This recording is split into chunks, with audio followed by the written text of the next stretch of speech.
a machine that changed how you shop, how you live, how the internet runs, and how the world works, even if you don't realize it.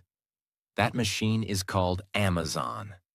This is the story of how a quiet man with glasses and a weird laugh started a bookstore in a garage, how that bookstore became a website, how that website became a marketplace, how that marketplace became an empire, and how that empire became a global force of nature worth over $1.6 trillion. This is not just a story about business. This is about belief, boldness, pain, sacrifice, and strategy. It's a story that teaches you how to think bigger than anyone else, plan like a machine, serve your customer like your life depends on it, and stay silent until the world can no longer ignore your name. And yes, this video is also great for your English. We explain everything in simple, clear, beginner-friendly English so you can improve your vocabulary, your listening skills, and your understanding while learning one of the most powerful stories in business history. So get ready. This isn't just a story. This is a blueprint for domination. Let's begin. Part 1. The Garage, the Internet, and the First Book. The year is 1994. The Internet is still a joke. Most people don't even know what WW means. Google doesn't exist. Facebook doesn't exist. Instagram? Nothing. Back then, if you wanted to sell something, you opened a shop in your neighborhood, not a website. But one man had a different idea. His name? Jeff Bezos. He's working on Wall Street, making $200,000 per year. He's smart, stable, respected, and he's about to throw it all away. Why? Because one day, while reading a report about the internet, Jeff sees a number that shakes his soul. Internet usage is growing at 2,300% per year. That one number changes his life forever. He realizes something. This is the next big thing. And if I don't do something now, I'll regret it forever. So, what does he do? He quits his job. He packs his things. He calls his parents and says, "I'm going to start an internet company. It's risky. There's a 70% chance I'll fail. But I need to try." He moves to Seattle. He sets up his first office in a garage. No team, no money, no fame. Just him, a laptop, and a dream. The question is, what should he sell? Why books? Jeff thinks carefully. He wants to sell something big, something that has huge variety, millions of items. Easy to ship, no need to try before buying. Answer: books. At that time, a bookstore could only carry maybe 100,000 titles. But online, he could offer millions. And so, he launches a simple website, Amazon.com, Earth's biggest bookstore. In July 1995, the website goes live, and the first ever order is placed by a stranger. The book? Fluid Concepts and Creative Analogies. He doesn't sell 1,000 books a day, not even 100. He sells one book at a time, packing it with his own hands. He tapes the boxes himself, drives to the post office, waits in line. That's how Amazon started, with sweat, silence, and service. Jeff needs money, so he does something bold. He asks his parents for an investment. They give him $300,000, their entire life savings. He warns them, "There's a big chance you'll never see this money again." They say, "We believe in you." With that, Amazon begins. Within 30 days, Amazon is shipping books to 50 states and 45 countries. Customers love it. Why? They can order from home. The prices are cheaper. The selection is endless. Jeff doesn't just build a store. He builds trust. And as sales grow, the media starts paying attention. People start asking, Is this just a bookstore or something more? From the beginning, Jeff Bezos had a bigger plan. Books were just the beginning. He told his team, "We're not in the book business. We're in the everything business." He named it Amazon, after the largest river in the world, because he wanted it to be the largest company in the world. This wasn't about books. It was about building the world's most customer-obsessed company. And that's exactly what he set out to do. By the end of 1996, Amazon had 150 employees. Sales reached $15.7 million. They were growing 800% per year. But the big moment was coming soon. Going public, taking on giants, expanding beyond books. It's now 1997. Amazon has grown far beyond what anyone expected. The website is gaining massive traffic. People are ordering books like never before. But Jeff Bezos knows something. To build a business that lasts, you need fuel. And in business, fuel is money. On May 15, 1997, Amazon officially becomes a public company. This means people can now buy shares of Amazon on the stock market. The stock opens at $18 per share. By the end of the day, Amazon is valued at around $438 million. For a company that's only a few years old, this is a big deal. But Jeff is not celebrating. He's thinking bigger. He doesn't care about short-term profits. In fact, Amazon is still not making any profit. People start questioning him. Why are you losing money? Why aren't you profitable? And Jeff's answer shocks everyone. We're not here to be profitable right now. We're here to become essential in people's lives. That same year, Jeff writes one of the most famous letters in business history to his shareholders. He calls it, "It's Day One." In that letter, he says, "We will focus relentlessly on our customers. We will make bold bets. We will think long-term, even if it means losing money now." It's still day one, the beginning of something huge. This philosophy becomes the soul of Amazon. Every year after that, Jeff writes a new shareholder letter. And he always includes that original Day One letter to remind everyone of the vision. With new money from the IPO, Amazon begins to grow. But Jeff doesn't want to stop at books.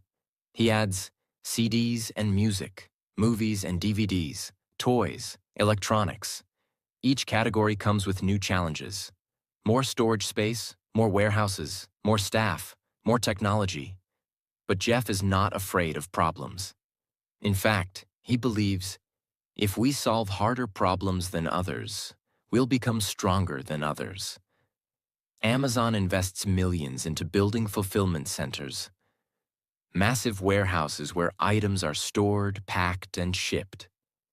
Each warehouse is designed for speed, accuracy, and scale. But this isn't easy. In one early warehouse, employees are walking 10 to 15 miles per shift to find and pack items. There are no robots, no fancy systems, just grit and process building.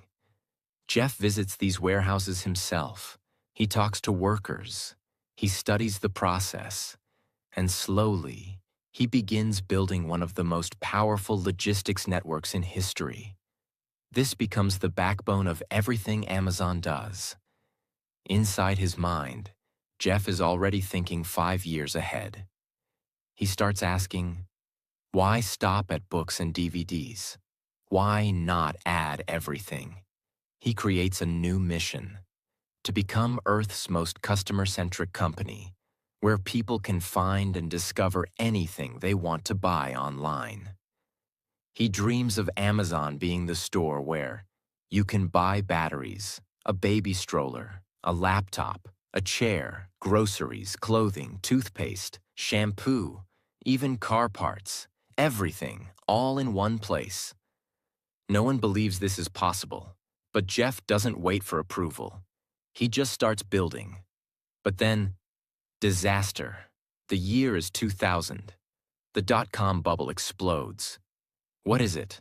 In the late 90s, hundreds of tech companies had launched websites and gotten funding. People invested in any company that had .com in its name, even if it had no plan, no product, no team. Eventually, it all collapsed. Thousands of internet companies shut down overnight. Big names like Pets.com, Webvan, and eToys all disappeared. Investors panicked, and even Amazon, a real business, lost 90% of its stock value. It dropped from over $100 per share to around $6. The media said, Amazon is finished. Jeff Bezos is done. They'll never survive. But Jeff never flinched. He told his team, ignore the stock price. Focus on the customer.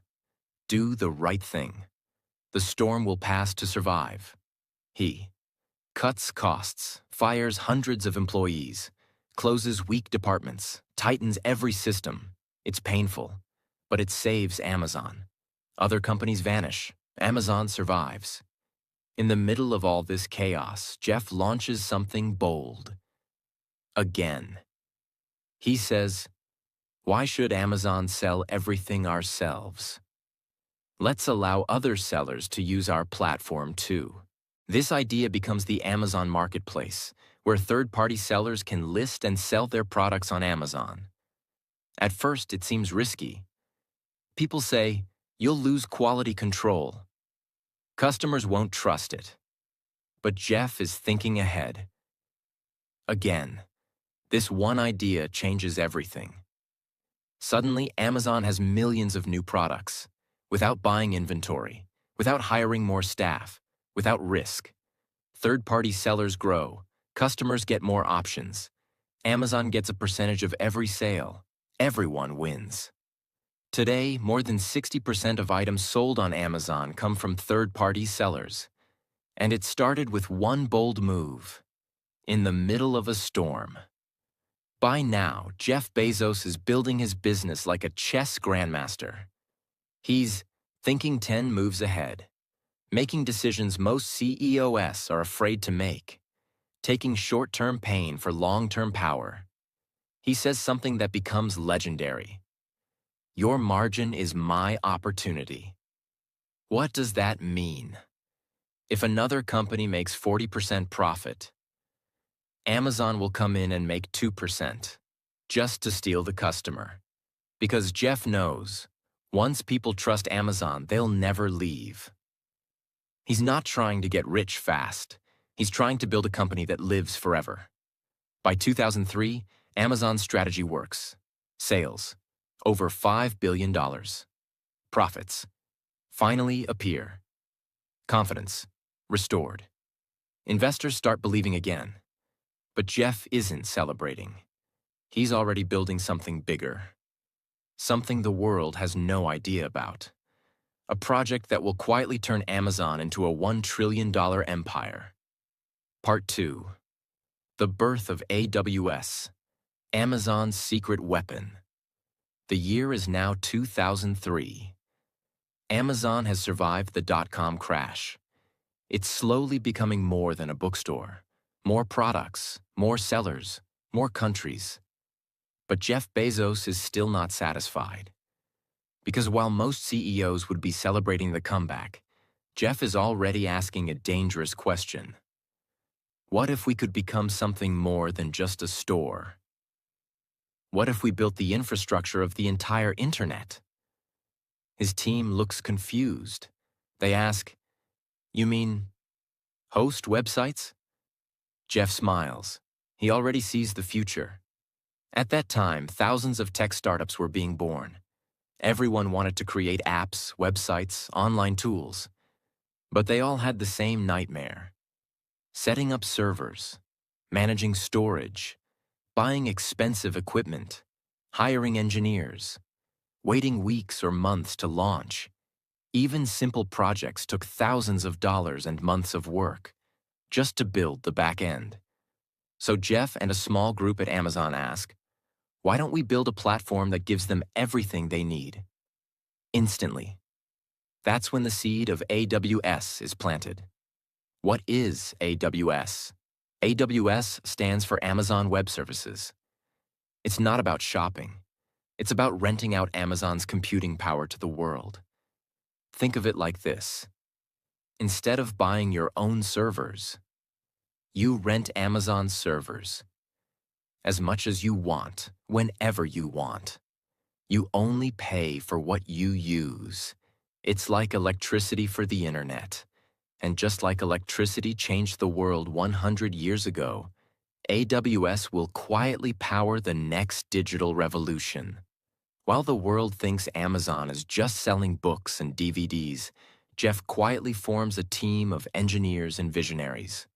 For 2 years, they work in the background, testing, building, designing. No press, no investors, no hype. Just silent, focused execution. Finally, in 2006, Amazon launches AWS, starting with just 2 services. S3, Simple Storage Service, a place to store data online. EC2, Elastic Compute Cloud, a place to run programs or apps remotely. At first, no one understands it. Why is a shopping website building tech tools? But Jeff knows. One day, this will be bigger than the store. Within a year, thousands of startups start using AWS. Why? Because it saves them time, money, and energy. Instead of buying hardware, they pay Amazon a few dollars per month and launch instantly. AWS becomes the invisible engine behind Dropbox, Netflix, Airbnb, NASA, Facebook, Reddit, even the CIA. Yes, Amazon now powers the government. Every click, every video, every login. Chances are, it touches AWS. While Amazon.com was famous, AWS was profitable. By 2015, AWS was making $7.9 billion in revenue. By 2020, over $45 billion. Today, AWS generates over $80 billion per year. And most people still don't know. And here's the real twist. 70% of Amazon's total profit comes from AWS, not the shopping site. That means the cloud, not the cart, is where the real power lives. Let's pause. Because here's something mind-blowing. Most companies put all their focus on the front. What customers see. Amazon did the opposite.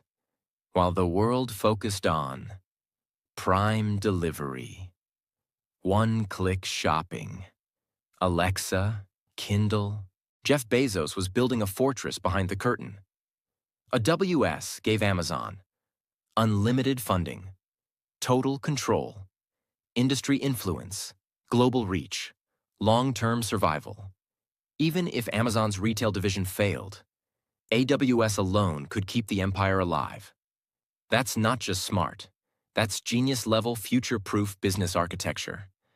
While AWS grows in the background, Jeff continues building on the customer side too. AWS clients, 1 million plus businesses. AWS share of cloud market, 32%, more than Microsoft plus Google combined. And all of this came from an idea born during Amazon's darkest days. When others were panicking, Jeff was building quietly. That's how empires are made. The digital world was never enough for Jeff Bezos. He had already built the most trusted online store, a growing empire of sellers, a secret money machine, AWS. But now he wanted more. He wanted speed. He wanted control. He wanted Amazon to reach your doorstep faster than anyone else, not through other companies, but by Amazon itself. To do that, he would have to go to war with the oldest, biggest industries in the world. In the early 2000s, Amazon depended on UPS, FedEx, and USPS to deliver packages.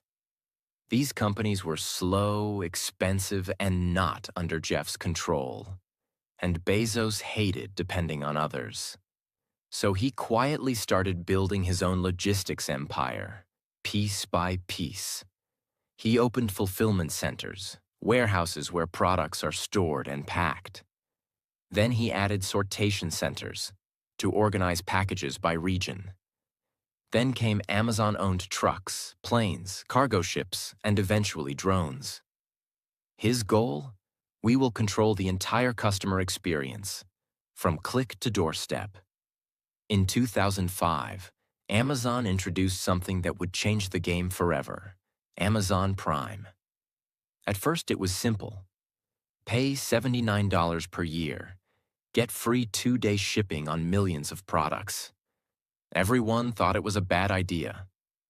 They'll lose money. Shipping is expensive. People won't pay up front. But Jeff knew one secret. If customers get fast delivery, they'll buy more, again and again. And he was right. Prime members shop twice as often as non-members, spend more than double, stay loyal for years. Prime wasn't a product. It was a habit machine, a silent lock-in, a system of trust. And soon, Amazon added more. Prime Video, movies and shows. Prime Music, Prime Reading, Prime Photos. It became an entire ecosystem, and over time, Amazon Prime membership passed 200 million users globally. To make Prime work, Amazon had to build the most advanced logistics system on Earth. That meant warehouses in every major region, real-time inventory systems, robots to move shelves, AI to predict what products customers would order before they ordered it. Yes, Amazon started shipping products before people clicked buy because their AI already knew. And they weren't just storing items randomly. Every Amazon warehouse is a living brain, constantly moving, optimizing, adjusting. Each product location is chosen by data: how fast it sells, where it ships, how often it's returned. In 2012, Amazon made a move that changed fulfillment forever. It acquired Kiva Systems, a robotics company, for $775 million. These small orange robots would carry entire shelves around the warehouse, bring products directly to packers, reduce walking time from 10 miles per day per worker to almost zero. Within 3 years, Amazon had 100,000 plus robots working alongside humans. No other company in the world had a system like this. It wasn't just about speed. It was about scaling efficiently without burning out humans. The launch of Amazon Air. Amazon didn't stop at the ground. They launched their own air cargo fleet, Amazon Air, to rival FedEx and UPS. Planes with the Amazon Prime logo began flying across the U.S. Each plane could carry tens of thousands of packages, connecting warehouses to delivery stations. Today, Amazon Air operates over 110 aircraft, making thousands of flights per week. They're not just faster, they're smarter. Each flight is optimized by AI to avoid delays, reduce costs, maximize payload. In 2018, Amazon launched the Delivery Service Partner DSP program. What is it? They invite regular people to start their own delivery businesses. Amazon provides the vans, uniforms, routes, and training. You manage your drivers and deliver Amazon packages only. Amazon pays you per package. This allowed Amazon to grow delivery capacity instantly, compete with FedEx and UPS, deliver more than 10 million packages per day. Today, Amazon delivers over 72% of its own packages in the US. They no longer depend on outside carriers. But delivery wasn't enough. Amazon wanted to enter the real world, starting with food. In 2017, Amazon made a move that shocked everyone. It bought Whole Foods Market for $13.7 billion. Why? Because groceries were repeated, frequent purchases, essential to daily life, still mostly done offline. This acquisition gave Amazon 500 plus physical store locations, access to a premium customer base, a way to blend online and offline shopping. And it scared the competition. Stock prices of Walmart, Target, and Kroger dropped instantly because Amazon had entered their world, and it wasn't playing fair. In 2018, Amazon launched something even more futuristic. Amazon Go, a store with no checkout lines. You walk in, pick up what you want, walk out, and your Amazon account is automatically charged. How cameras track what you take, sensors detect motion, AI calculates your bill. This was a glimpse of the future of retail, and it showed how Amazon was not just a company. It was becoming an infrastructure for modern life. Let's pause. Why did Amazon do all of this? Because Jeff Bezos understood one thing. The company that owns delivery owns commerce. If Amazon could store the products, pack the products, ship the products, track the packages, deliver it to your door, then they didn't just sell stuff, they controlled the entire journey. No middleman, no risk, no delay, just pure dominance. Let's look at what this empire really means. 1,150 plus warehouses worldwide, 100 plus aircrafts, Amazon Air, 300,000 plus delivery drivers, over 72% of U.S. Amazon deliveries handled in-house, over 10 million packages delivered daily. Estimated logistics investment, over $100 billion since 2010. This isn't just e-commerce. This is military-grade operations, optimized for peaceful domination. By now, Amazon is not just a website. It's a physical empire. It owns the product through sellers, the platform, Amazon.com, the storage, warehouses, the infrastructure, AWS, the transport, trucks, planes, the delivery, drivers, drones, the real estate, Whole Foods, Go stores. It doesn't depend on anyone. And now it begins preparing for its next phase, something even bigger than logistics. Conquering the world of shopping, storage, logistics, and delivery, Amazon faced a new challenge. How do you stay in someone's life every single day? Not just when they shop, not just when they want to buy a book, but when they wake up, when they cook dinner, when they go to bed. Jeff Bezos had the answer. You go where no business has ever gone before. You go inside the home. And that's when Amazon began building a voice.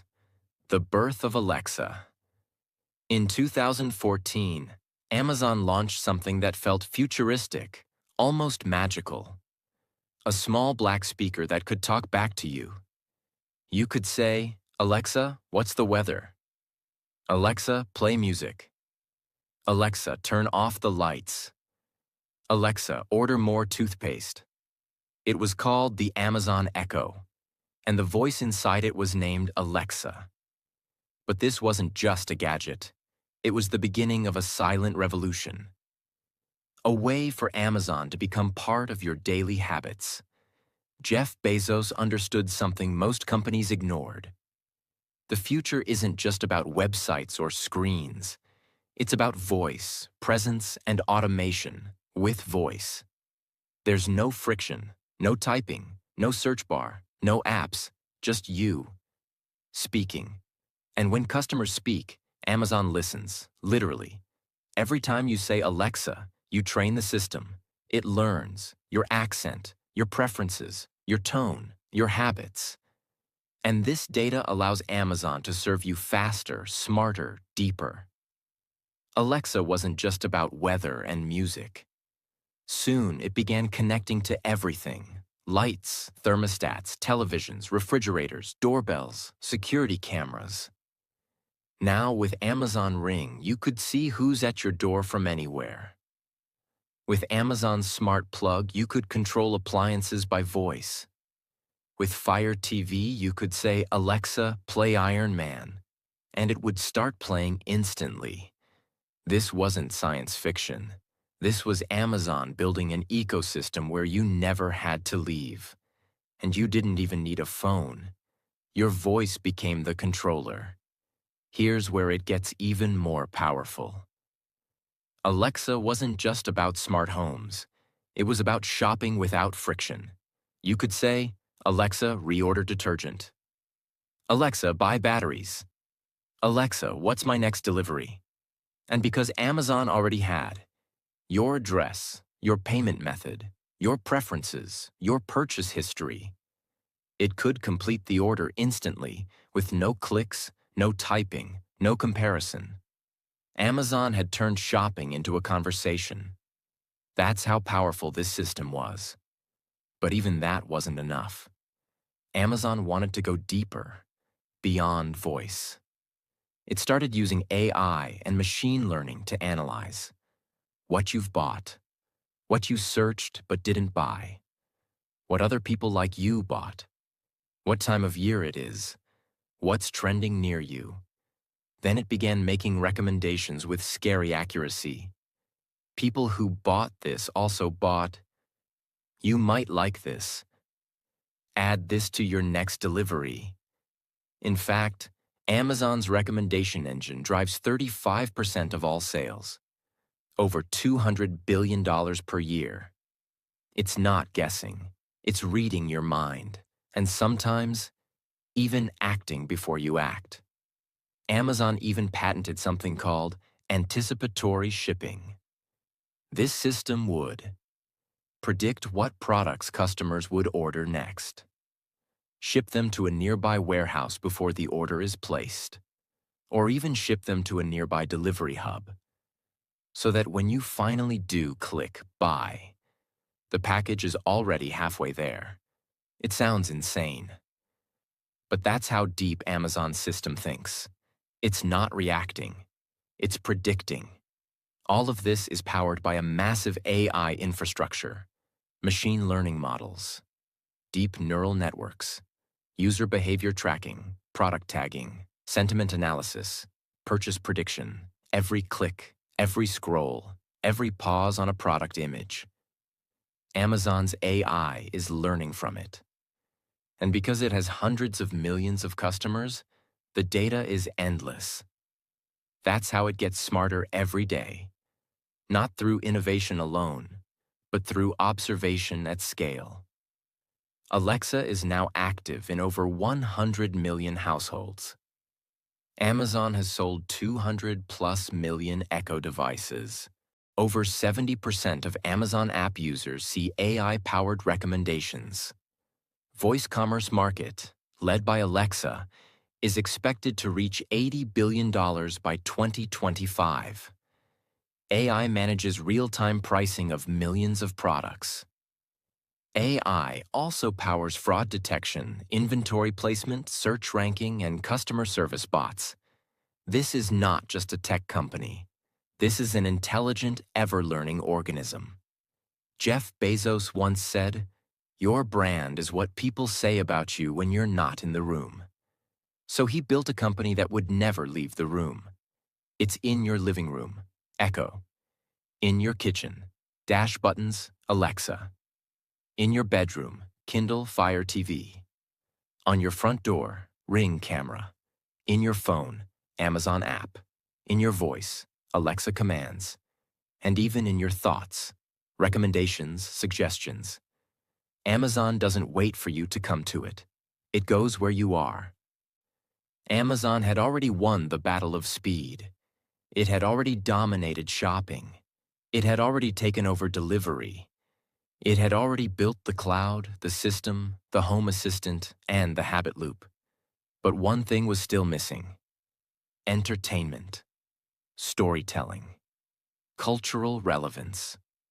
While people used Amazon to buy what they needed, they spent their free time on platforms like Netflix, YouTube, Disney Plus HBO.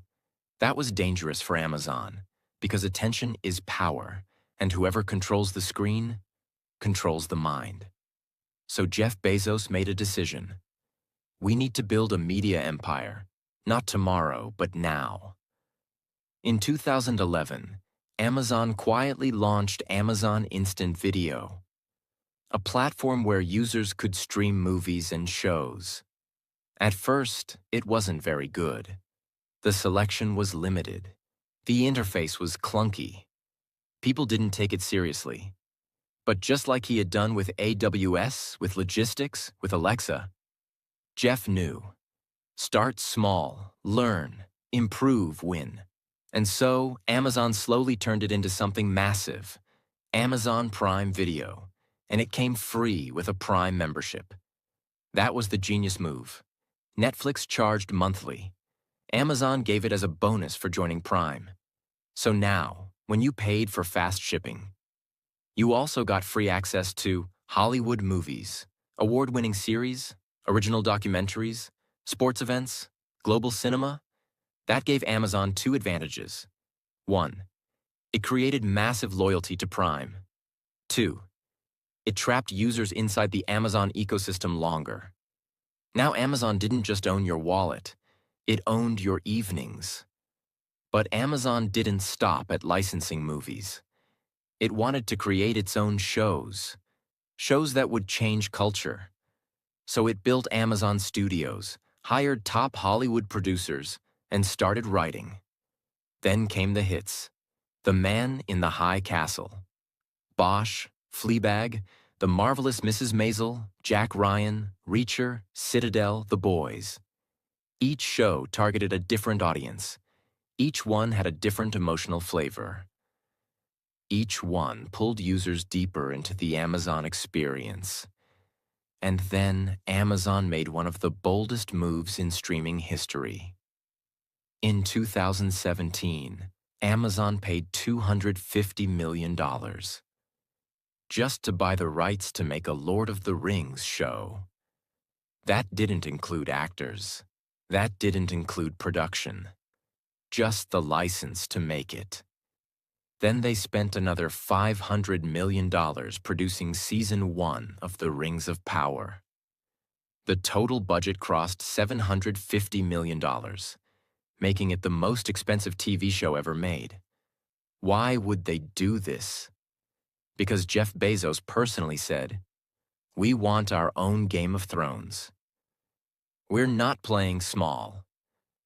We're here to lead that one show told the world." Amazon is no longer just a retailer. It's a media giant. To grow faster, Amazon started streaming. Tennis tournaments, Premier League football, Thursday night NFL games in the U.S. Cricket Series, in India. Live sports were a gold mine because they pull massive live viewership. They attract new users. They give Amazon cultural power. Now people don't just shop on Amazon. They watch their favorite teams there too.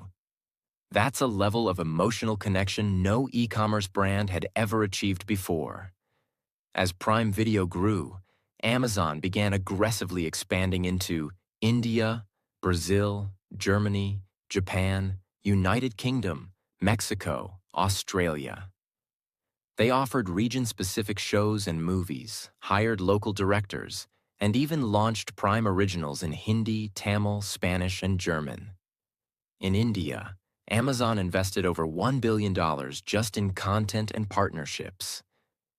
They bought rights for Bollywood blockbusters, regional Indian films, cricket and sports commentary. Why? Because Amazon knew that entertainment is the key to entry. People may hesitate to buy online, but they will watch a great show without thinking twice. Once inside, Amazon shows them the rest of the ecosystem. Shopping, Alexa, Prime, Kindle, grocery. It's not just a business strategy, it's a psychological funnel. Let's break this down simply. When you shop, Amazon gets your money. When you watch, Amazon gets your time. When you watch and shop on the same platform, Amazon gets your mind. Attention is the most expensive currency in the world. Amazon knew that if you're watching their content, you're spending more time on their app, seeing their ads, clicking their products, getting emotionally connected to their stories. It's no longer about discounts. It's about loyalty through storytelling, and that's more powerful than any sale. But Amazon didn't stop at video. It also expanded Amazon Music, grew Audible audiobooks, invested in exclusive podcasts. Today, Amazon Music has over 100 million songs, rivaling Apple and Spotify. And Audible is the #1 audiobook platform in the world, with thousands of exclusives. All of this is designed to keep users inside the Amazon app, control the audio experience, own more minutes of your day. Whether you're working out, cooking, relaxing, or driving, Amazon is there, in your ears.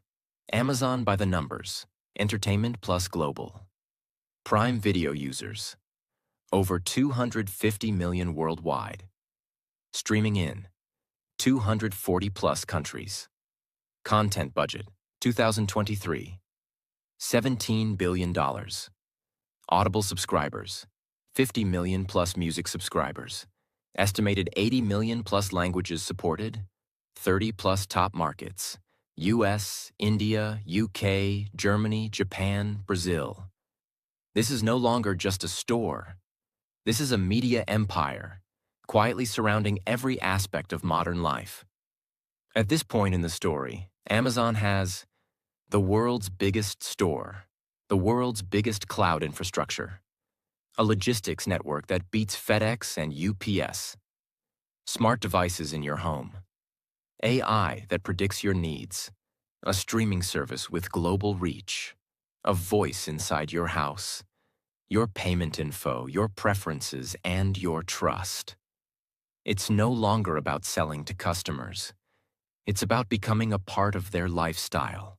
Part 3. The Future of Amazon. Lessons and what comes next.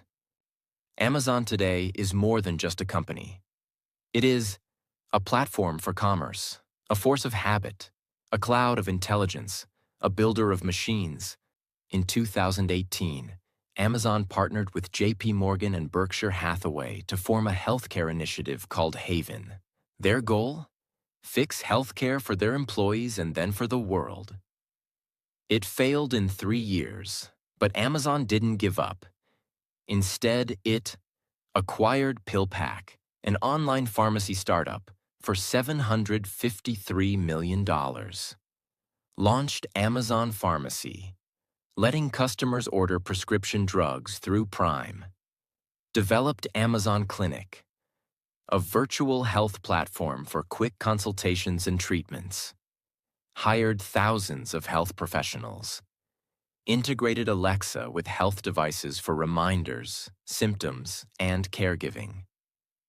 In 2022, Amazon made a massive $3.9 billion acquisition of One Medical, a chain of primary care clinics with a tech-first model.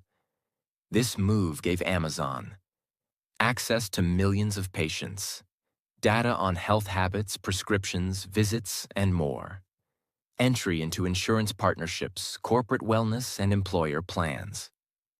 Amazon's ultimate goal? Make healthcare as easy as ordering shampoo. And they're getting closer every day. Inside Amazon's warehouses, there's a growing population of workers who don't sleep, don't take breaks, and don't make mistakes. They are robots, and their numbers are increasing rapidly. Over 750,000 mobile robots are now deployed across Amazon's fulfillment centers. These robots lift, carry, sort, and scan packages. Some robots even pick and pack orders, reducing human labor needs. AI directs these machines with real-time optimization, making operations faster every day.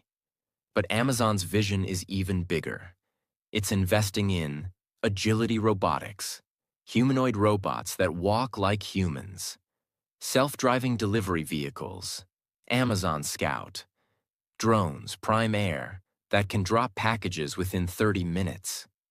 AI-powered factories that can operate with minimal human involvement. In 2021, Jeff Bezos shocked the world. He announced he was stepping down as CEO of Amazon.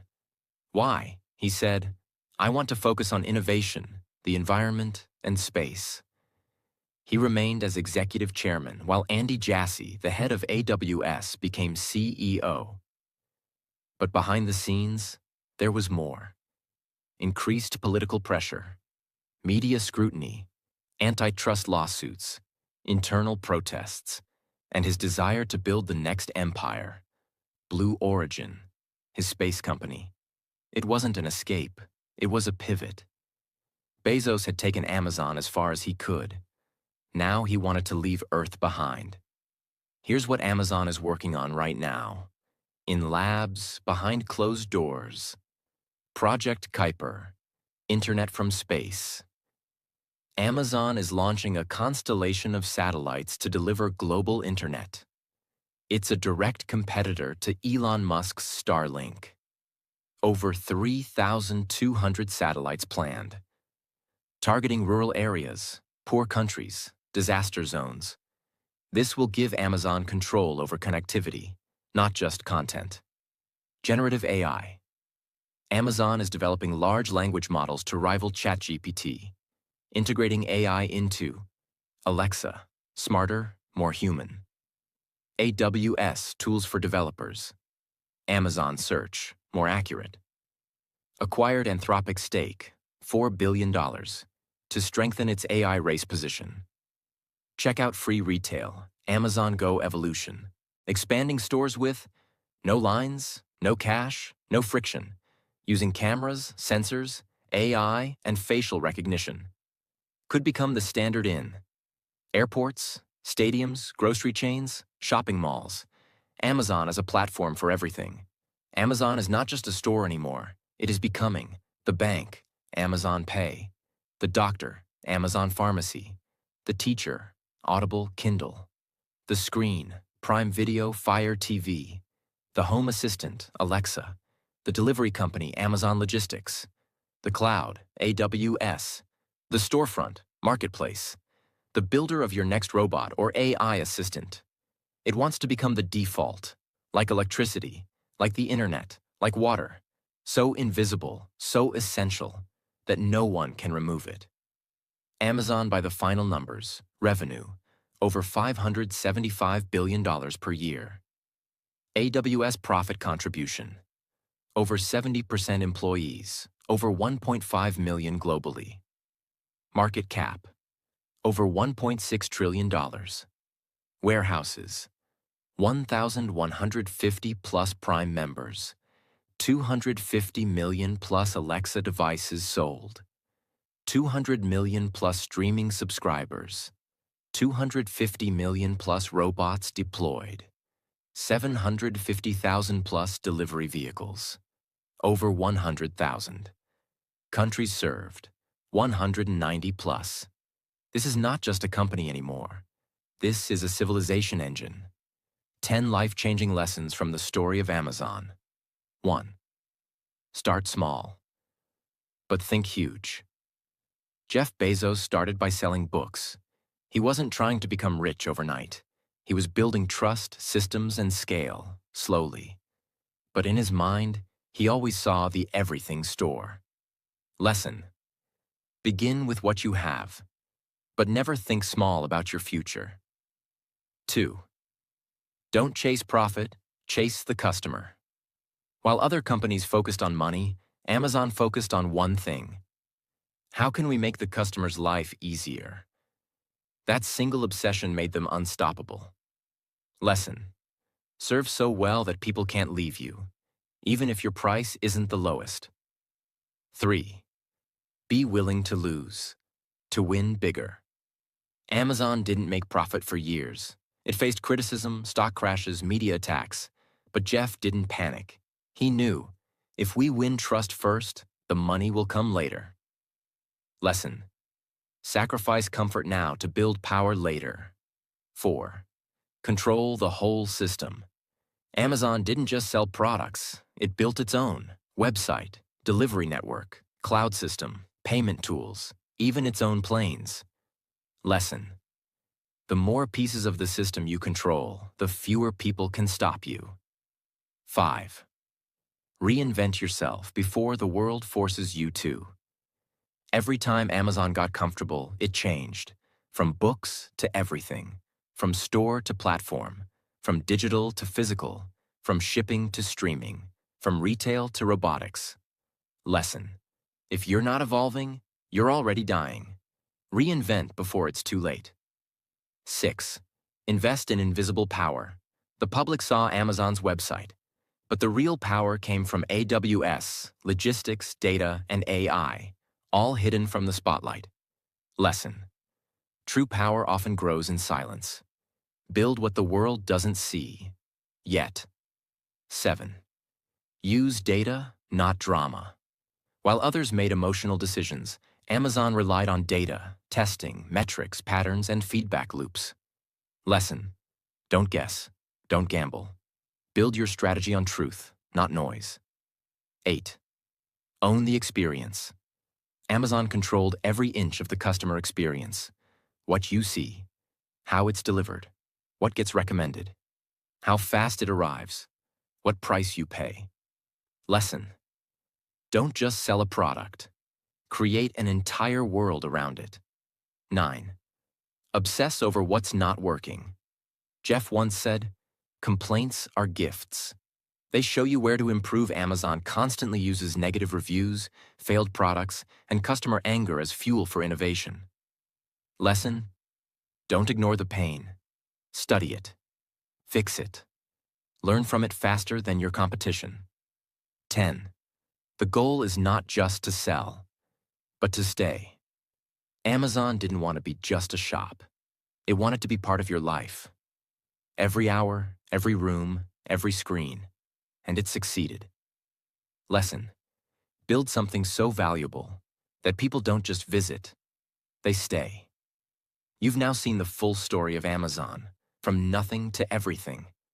This wasn't luck. It wasn't magic. It wasn't hype. It was relentless vision, customer obsession, and building brick by brick, without excuses, shortcuts, or noise. The truth is, Amazon didn't disrupt the world. It outworked, outthought, and outlasted it. And now the question is no longer, how did they do it? It's, what will you do now? Because you don't have to become Jeff Bezos. You don't have to build Amazon. But you can learn this. Start. Obsess. Improve, adapt, and never stop. That's how legends are built. So if this story inspired you, don't just feel it. Build something from it.